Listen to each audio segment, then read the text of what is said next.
Red Bull war gestern. Heute gibt es funktionale Getränke. Du trinkst nicht mehr einfach nur gegen deinen Durst. Du trinkst Funktionalität.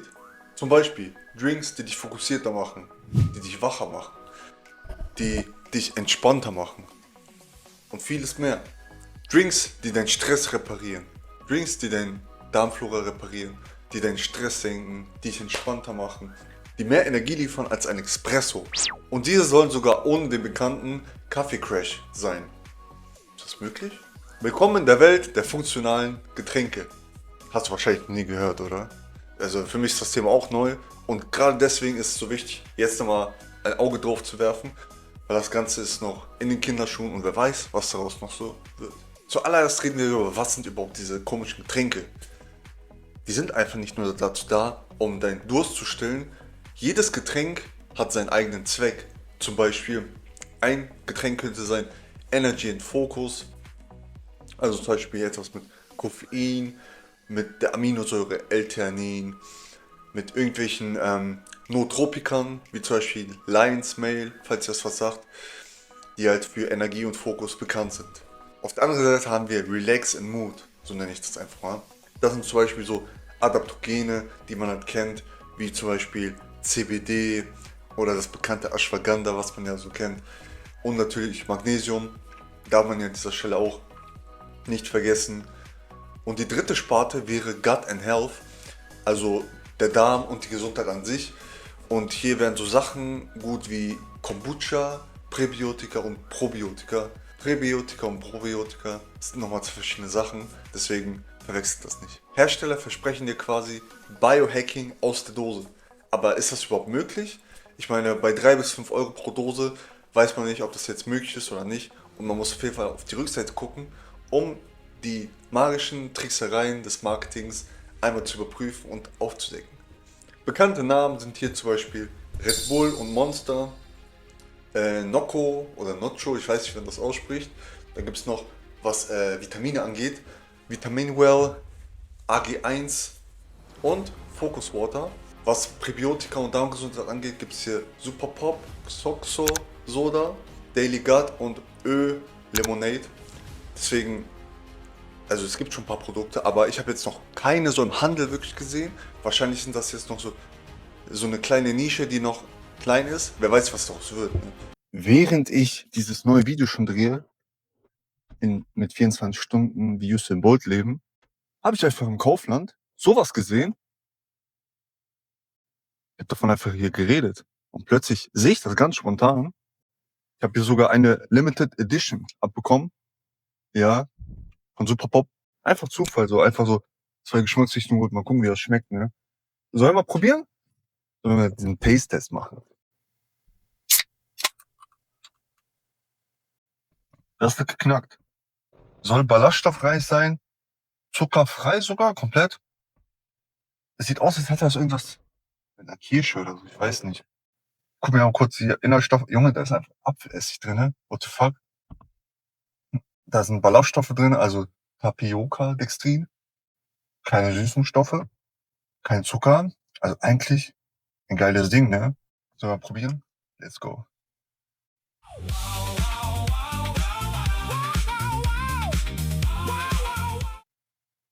Schmeckt auf jeden Fall nicht zu süß.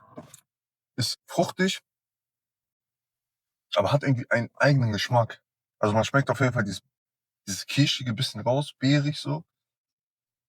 Hat auf jeden Fall was. Kann man machen. Ich meine, stellt euch mal vor, irgendwann, anstatt Red Bull, ihr habt euch halt so ein Getränk, was euch jetzt Fokus gibt durch L-Theanin, nimmt ihr halt etwas mit Lion's Mane auf und habt plötzlich Fokus und arbeitet die ganze Nacht durch, ne? Das ist auf jeden Fall eine richtig geile Sache. Normalerweise dürfen Marken gar nicht sowas draufschreiben, wie zum Beispiel unterstützt die Konzentration oder verringert die Müdigkeit. Normalerweise dürfen die das gar nicht. Aber dadurch, dass sie halt gewisse Vitamine reinmischen, zum Beispiel Vitamin C, Vitamin B12, B6, darf man jetzt plötzlich da draufschreiben, trägt zur Verringerung der Müdigkeit offiziell bei. Also man darf das offiziell reinschreiben, meine ich, wenn man diese Vitamine hinzufügt. Und hier ist der Trick, warum die das dann draufschreiben, obwohl das auf die eigentlichen Dinge wie Ashwagandha und so weiter gar nicht zutrifft, weil offiziell darfst du gar nicht das auf die Verpackung schreiben. Es ist halt offiziell nicht erlaubt, laut Gesetzesregelung. Ist auf jeden Fall ein cleverer Trick der Marketingbranche, um sowas draufschreiben zu dürfen. Also was wirkt jetzt eigentlich wirklich im Körper? Ist es der Fact oder die Fiction? Also das, was wirklich Fakt ist oder das, was euch erzählt wird, was helfen soll. Die Wirkung, zum Beispiel bei Theanin und Koffein, ist ja, es funktioniert auf jeden Fall. Das ist dieser Fokusmix, denn L-Theanin mit Koffein ist zum Beispiel auch in Tee drin, also in grünem Tee zum Beispiel, das kennen wir alle mit diesem grünen Tee, L-Theanin, Koffein, L-Theanin hilft dann bei der besseren, gezielten Ausschüttung, damit der Fokus besser und länger bleibt und stabiler natürlich. Das ist natürlich auch wissenschaftlich gut belegt. L-Theanin nimmt halt diese Zittrigkeit des Koffeins und sorgt halt für einen klaren, ruhigen Fokus. Aber das bekommst du natürlich, wenn du einfach einen Matcha oder einen grünen Tee trinkst, der vielleicht 20 Cent für dich selbst kostet, wenn du den zu Hause halt trinkst. Ne? Wie sieht es eigentlich bei den Adaptogenen aus? Also bei Ashwagandha, Rhodiola, Pilze. Da ist die Wirkung noch ein bisschen unklar, weil Pflanzenstoffe wie Ashwagandha oder Cordyceps in Studien durchaus spannende Ansätze zeigen, die helfen sollen zur Stressreduktion. Aber das Problem ist, in diesen Dosen ist die Menge viel zu gering angesetzt, als dass die versprochene Wirkung erzielen kann. Weil du musst halt meistens über einen längeren Zeitraum von Wochen etwas einnehmen, damit das halt langfristig auch wirkt und zum Beispiel deinen Speicher nach oben treibt oder halt wirklich ja, ansetzen kann, sich adaptieren kann und dich dann sozusagen in, je nachdem, was du da brauchst und willst, verbessern kann. So eine Dose hin und wieder mal, irgendwann so sporadisch, ist halt eher so ein, ja, Placebo-Effekt, der dich glauben lässt, dass du jetzt fokussierter bist, besser bist, wie auch immer. Aber ey, wenn es funktioniert, dann ist auch das nicht schlecht. Trägt ja auch zu seinem Vorteil bei. Und bei diesen Probiotikern und Präbiotikern ist halt die Wirkung ein bisschen bedingt, weil natürlich lebende, echte Bakterien, zum Beispiel aus dem Kombucha, die helfen halt wirklich. Ne? Aber das Problem ist, dass viele Drinks einfach pasteurisiert sind, damit sie halt nicht weiter gären und diese Gase bilden, die dann quasi die Dose explodieren lassen würden, beziehungsweise früher oder später explodieren lassen würden. Aber da ist das halt pasteurisiert und das bedeutet, diese Bakterien sind eigentlich gar nichts mehr wert. Und das andere ist, wenn du solche Getränke trinkst, dass dort halt auch Süßungsmittel oder Zucker enthalten ist, der dann auch wieder schlecht für die Darmflora ist. Also hast du eigentlich nichts gewonnen so mit solchen Getränken, wenn man es jetzt so betrachtet. Ob es jetzt die idealen Getränke schon gibt, weiß ich nicht. Ich habe noch nicht so viele oder gar keine eigentlich ausprobiert. Deswegen muss ich mal schauen, was da so im Sortiment gibt und was es halt so zum Bestellen gibt. Also funktionieren jetzt eigentlich funktionale Getränke? Ja oder nein? Es ist bedingt ja, bedingt nein. Denn manche funktionieren aufgrund der genannten Tatsachen nicht und manche funktionieren, weil sie halt die Dosis durch Placebo-Effekte unterstützen und einfach helfen bei zum Beispiel Magnesium.